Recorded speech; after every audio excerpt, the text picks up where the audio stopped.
Let me tell you a story. Once upon a time, there was a very small group of people, insignificant really in the larger picture of their community. This group of people decided to form a community of faith, to declare together that they believed in the gospel of Jesus Christ, and to begin the adventure of living that faith, of writing a faith story together. Organized in a large city at the center of everything, this little group of people began to meet together regularly. They had firm convictions about their calling. They felt they were called by God to teach their children and the children of the city about the hope of the gospel. They felt committed to regular and thoughtful worship, the leadership of which they placed in the hands of capable and visionary leaders. They felt compelled to take stands on behalf of members of society who were excluded or oppressed.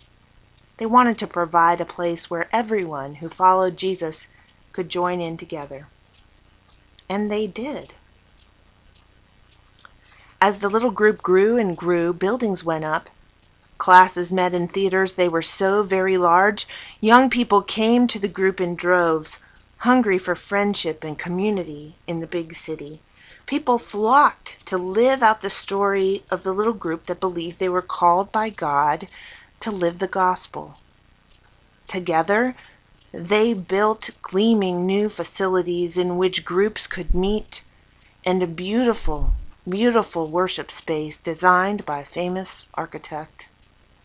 The little group grew and did the things that growing groups do. It formed committees, it administered endowments, it ran programs. More and more came to join the little group of believers until their classes and worship centers, fellowship halls, and Sunday school classrooms were filled with people, some of them very important people.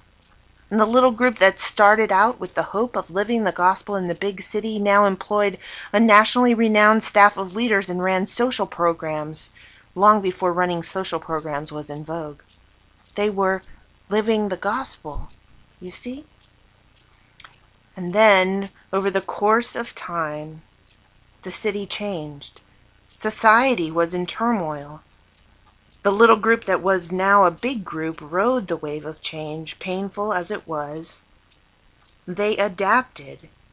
They did all of this. They lived through the change because even generations later than when they first began, this little group still felt called and compelled to live the gospel message. So in addition to providing classes and offering fellowship, empowering social programs, and creating meaningful worship, living the gospel for this little group started to mean radical and unexpected changes. Changes like opening membership to people who were different.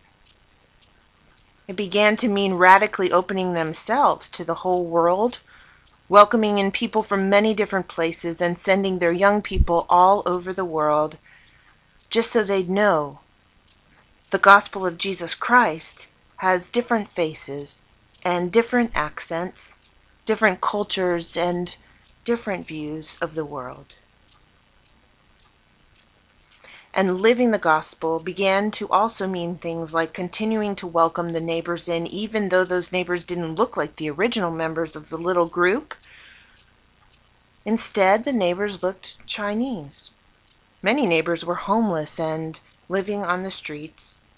In fact, some neighbors were members of a homeless shelter right downstairs. Some neighbors were even those who lived through the riots of this neighborhood and marched all the way down to the Lincoln Memorial to hear about a dream one man had to change things. All of these people started coming, all radically different than each other, joined by a common pull to live the gospel, to really and radically live it right here. And then the story changed again. Big business moved in. Many who made up the original group moved out, way out. Some wondered again whether the original call to live the gospel was meant to move somewhere else. But the pull to live the story here remained, and so the group, small and strange as it was, stayed right there. The doors were open to everyone, and there were kids filling the hallways, happy for a safe place to be.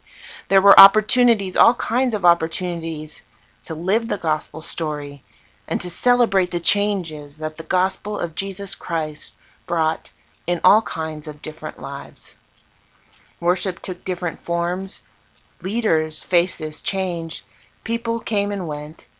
But the group that remained still wanted so desperately to live the gospel, whatever form that took. And so they did. And now, well, you wouldn't believe the story now. Beautiful new facilities, energetic community partners, kids once again filling the halls and the vans and the camp, learning the hard lessons of community. Music soaring and many different languages raised in praise. And the group? Well, the little group is still full of all different kinds of people. They dress differently, they speak different languages.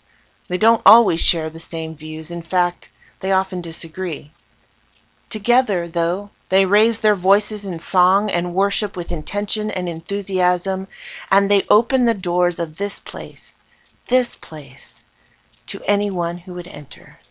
Because, you see, that little group gathered together in this place, Calvary Baptist Church, gather because we believe in the gospel message. But what about the rest of the story? Nothing is written yet.